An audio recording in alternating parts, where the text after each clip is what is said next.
this afternoon again, and I'm very privileged.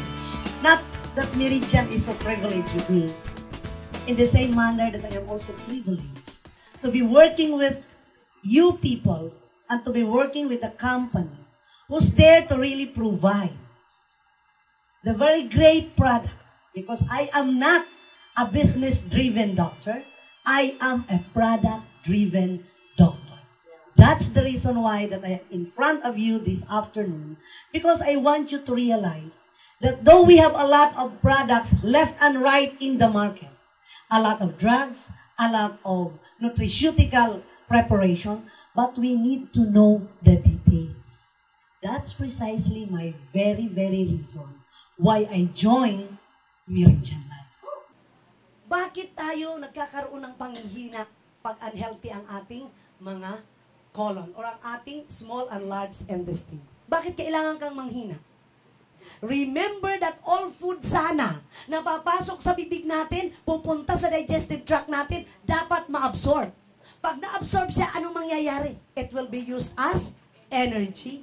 Very good. Now, kung hindi siya nagkakaroon ng tamang energy, what will happen to your system? Mahina.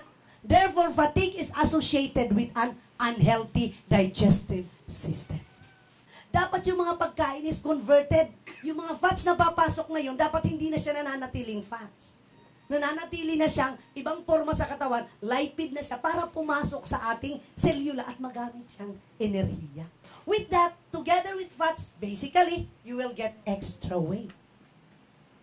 And remember, as you keep on gaining extra weight, ano yung organ sa katawan na pinaka number 1 na nakokompromiso? The heart is the number 1 that will be compromised. Yung heart natin is the one that gives your circulation. Ang heart yung kailangan magtrabaho para lahat ng ating katawan masuplayan ng tamang nutrisyon. If you are gaining a lot of weight, kailangan ngayon ng heart mag-double compensate. Now what will happen? The heart will explode. The heart will also go on its own retirement. Kasi you are now prone to stroke. You are now prone to cardiac dysfunction. Because of nandoon na lang ang ating excess na hindi na natin nailalabas sa katawan, what will happen to our blood? Our blood will become acidic. Kasi pag naging acidic tayo, any form of acidity in your blood will now create free radicals, which is the culprit of cancer cells. Because lahat na na-accumulate sa katawan mo, yung kanin kanina, yung food kanina, yung masarap kanina na pagkain na ipinasok mo sa mouth mo, hanggang sa dinigest, hanggang sa hindi nalabas, ngayon what will happen? Yung food na hindi toxic, ang nangyayari ngayon, sariling food nagiging toxic sa katawan mo. Because you're not able to get rid of those excess food sa katawan mo. Basta dapat sundin mo lang ang prosesong yun.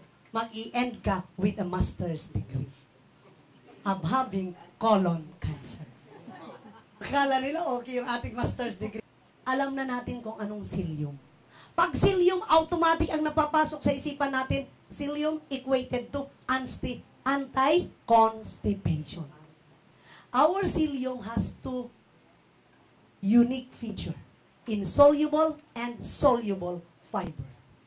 When you take cleanse, may unique siyang feature.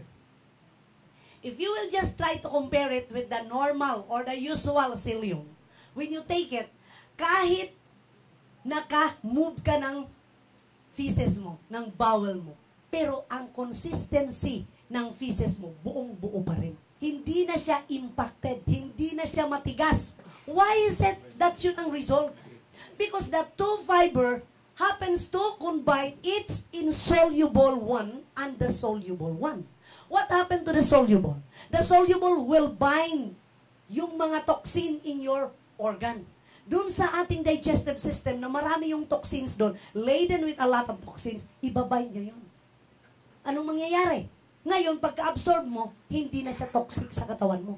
What will happen to the other one? The insoluble. Because that fiber helps now on that impacted one, kanya na ngayong tinutulungan na ma-break yung impacted na yun paglabas niya, very soft and consistency. Why is it that this is more than just an anti-constipating agent? May kasama pa siyang therapeutic effect. Bakit? Try to read a lot of psyllium in the market. A lot of anti-constipating agent. Kung meron ba silang lysine. What is that? That is an active ingredient kasama dyan sa cleanse from the oil palm trunk fiber. Anong gamit niya? With that, nakikita niya yung kanyang effect. Hindi lang doon nagtatapos. Kaya nga sinabi siyang powerful detoxification agent because our cleanse contains chlorophyll. Chlorophyll has something to deal with coloring of your system. Hindi lang siya nag-cleanse, hindi lang siya nag-bind ng cholesterol, but that very, very difficult kind of cancer na i-treat, nakakatulong pa tayo. Because our product deals on cellular repair rather than repair on the system.